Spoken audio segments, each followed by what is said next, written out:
Ama bunlar hep Mars'ın retrosundan, hep. Ya ben bu Mars'ın retrosunu bir yakalarsam. Biz doğru yazmıştık adresi ama onlar yanlış yazmışlar. Ama biz altına imza attığımız için bizim suçumuz oldu ve kayboldu.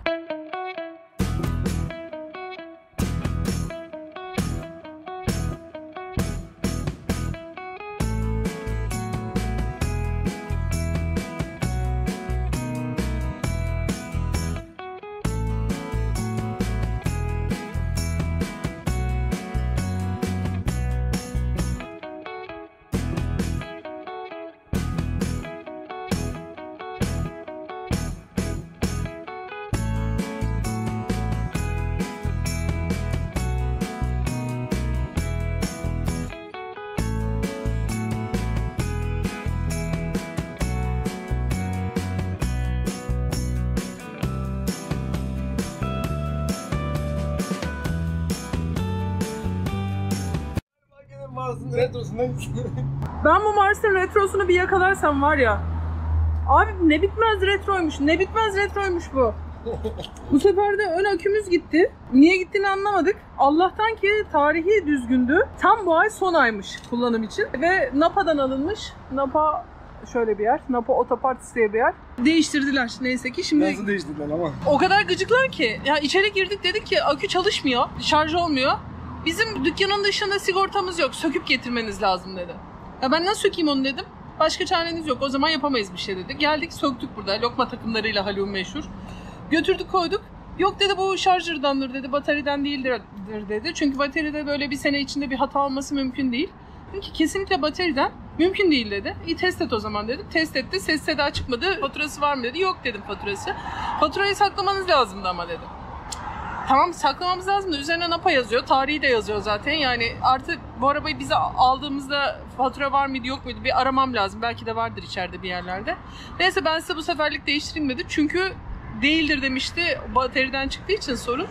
Değiştirdiler şimdi 9. ay, bu senenin 9. ayında üretilmiş bir tane akü verdiler bize. Ve Haluk o aküyü geri takıyor. Ama bunlar hep Mars'ın retrosundan. Hep. Bakayım. Yakalarsın onu. Bir dakika nereden baksam acaba? Nasıl takıyorsun? Şu lokma takımlarını bir işe yararken görelim.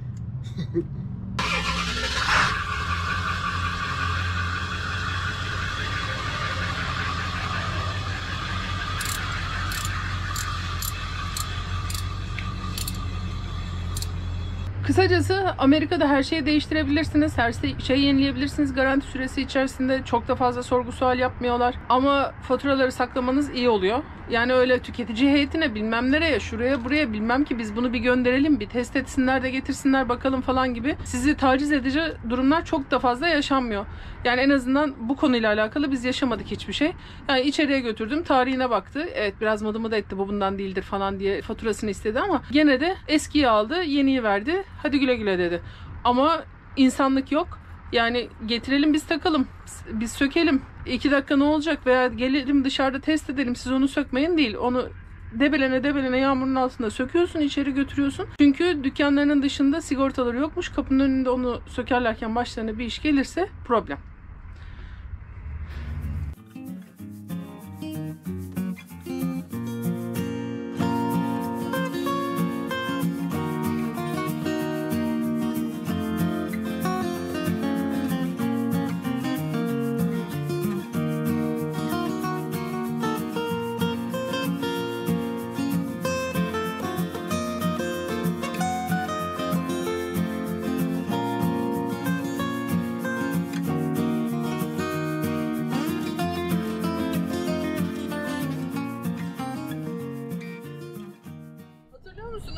İlkokuldayken hayat bilgisi dersinde bize yön bulma anlatılırken ağaçların kuzeye bakan tarafı yosunlu olur diye anlatmışlardı. Peki şimdi buna ne diyeceksiniz acaba? Ağaçlar yosun ağacı gibi.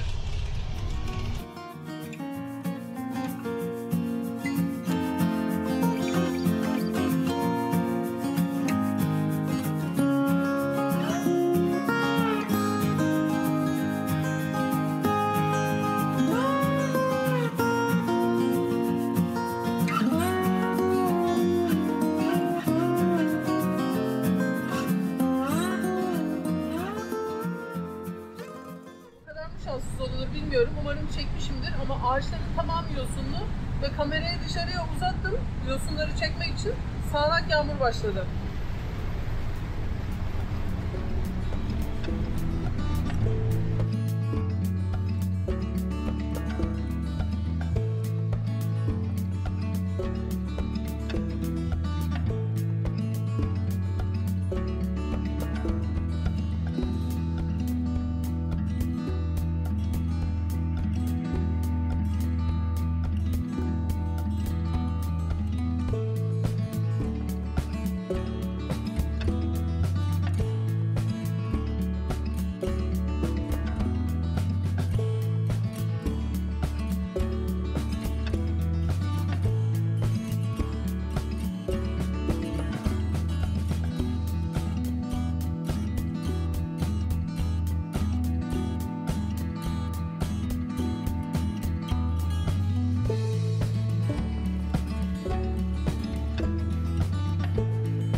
Gösterdiğimiz Kolombiya Nehri'nin üzerinden şimdi tekrar geçiyoruz ve başladığımız eyaletin alt kısmına tekrar geri dönüyoruz. Hangi eyalete geçiyoruz?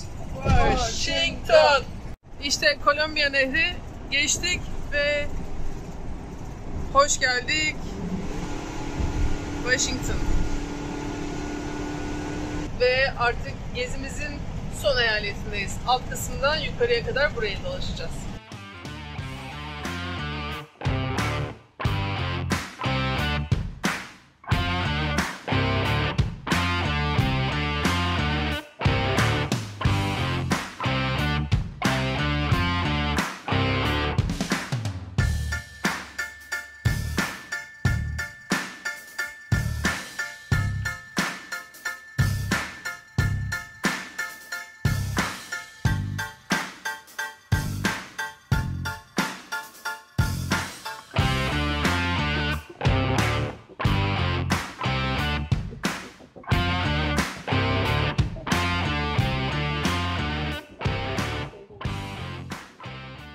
Girmez karşımızda Seattle'ın ya da Washington eyaletinin meşhur homeless'ları. Her biri bir çadır kurmuş, buraya bir şehir yapmışlar. Ama temiz en azından. Oregon'dakiler çok çöplüydü. Ya burayı devlet temizliyor ya kendileri temizliyorlar, kovalanmasınlar diye bilmiyorum ama yani temiz en azından.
anda biz Vancouver'dayız. Ama Kanada Vancouver'da değiliz. Washington Vancouver'dayız.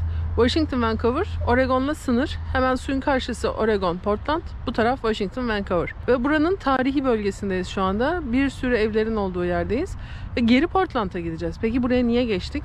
Çünkü bizim title'ımız yani ruhsatımız minicik bir hata yüzünden yanlış bir yerlere gitmiş. Biz görmemişiz. Biz doğru yazmıştık adres ama onlar yanlış yazmışlar ama biz altına imza attığımız için bizim suçumuz oldu ve kayboldu. Washington eyaletinden başka hiçbir yerde title'ı geri alma şansımız yoktu. Koştur koştur buraya geldik. Title'ımızı yani ruhsatımızı geri aldık.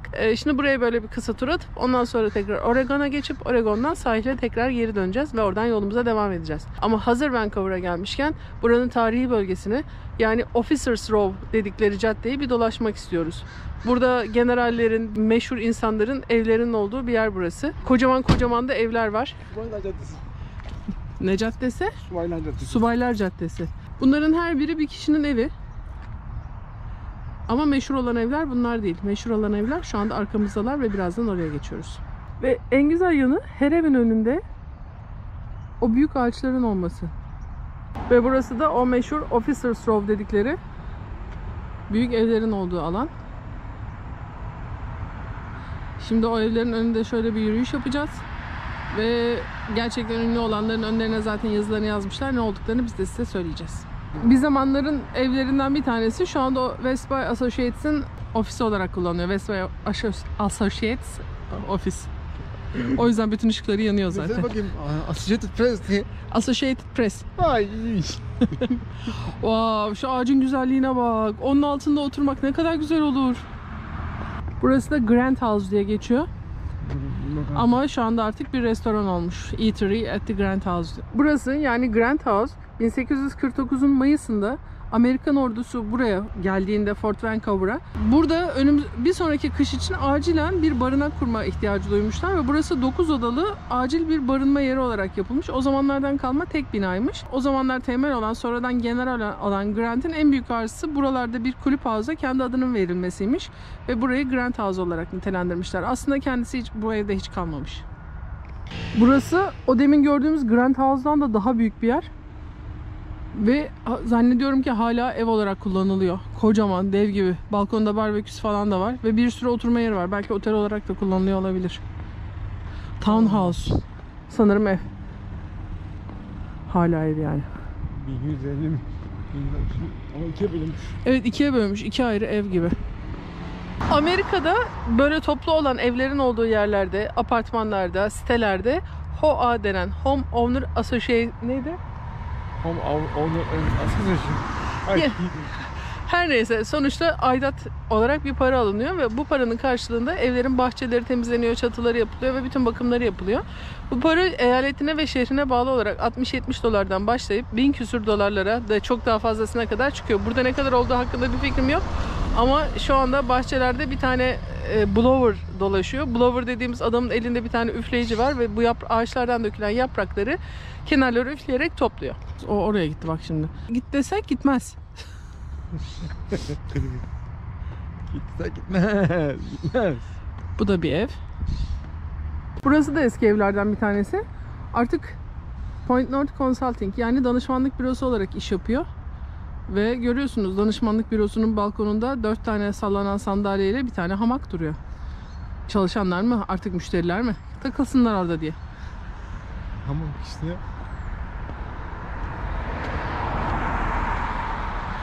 Meşhur Marshall House. 1878 yılında Amerikan ordusu yeniden organize olmak için Oregon'dan Fort Vancouver'a geldiği zaman buradaki generallere ve yüksek mercedeki insanlara evler yapılması ihtiyacı doğmuş. Ve burada Officers Row'un içinde meşhur, hatta Amerika'nın en meşhur Tuğgenerali George C. Marshall için bu evi yapmışlar. Karısı Catherine'le birlikte 1936'dan 1938'e kadar burada yaşamış ve bu yaşadığı sürece 5. Tugay'ın 3. bölüğünün başında çalışmış ve bu evde oturmuşlar karısıyla birlikte. Kendisi de bu. Bir karı bir koca küçük eve sığamadıkları için buraya yapmışlar onları.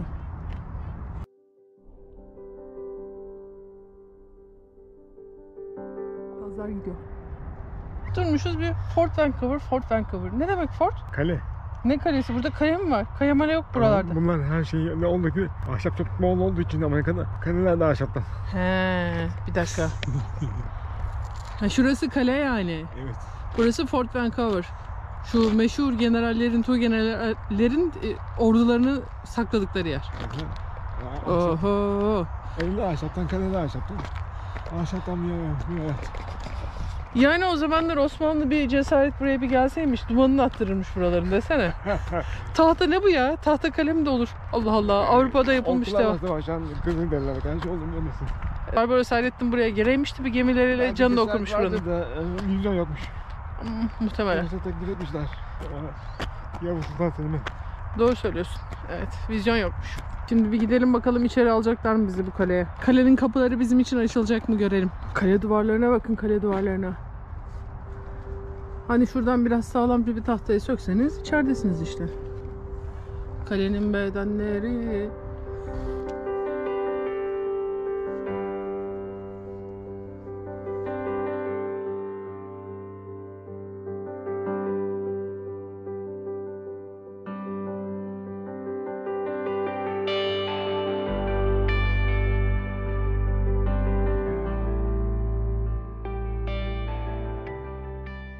Kalenin dışına bir de temsili bir bahçe yapmışlar. Çünkü o zamanlar sonuçta buradaki askerlerin yemesi içmesi gerekiyor ve buralarda bahçeler ve bir şeyler yetiştiriliyormuş.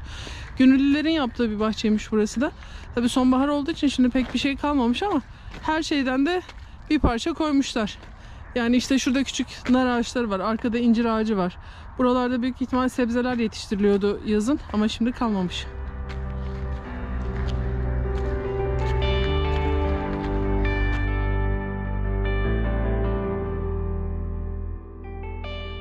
Türkiye'de her taraf güvercin dolu. Burada da güvercinlerin olduğu yerler var ama genelde bu siyah kuşlar çok fazlalar. Ve kargaya benzeyen kuzgunlar. Ama kargadan çok daha büyükler. Ravenlar.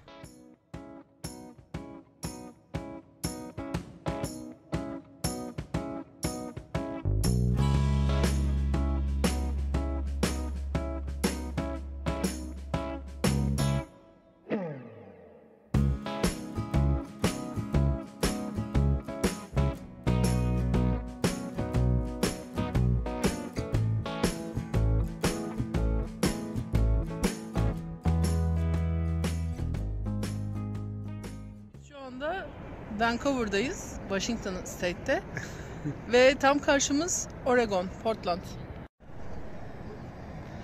Bu nehrin tamına ortasından geçerken Welcome to Washington diye yazı çıkıyor. Aa sen bunu diyorsun ya, açılır kapanır köprüyü niye bu tarafa yapmışlar?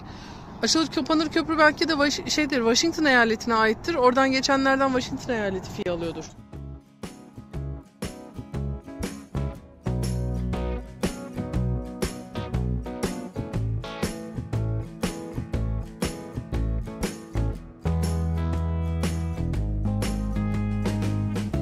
Burada bir köprü daha var.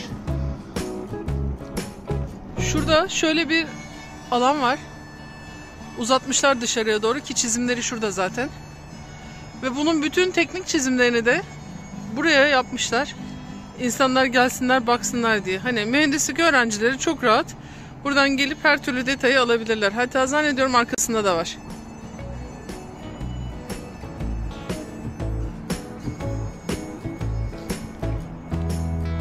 Evet.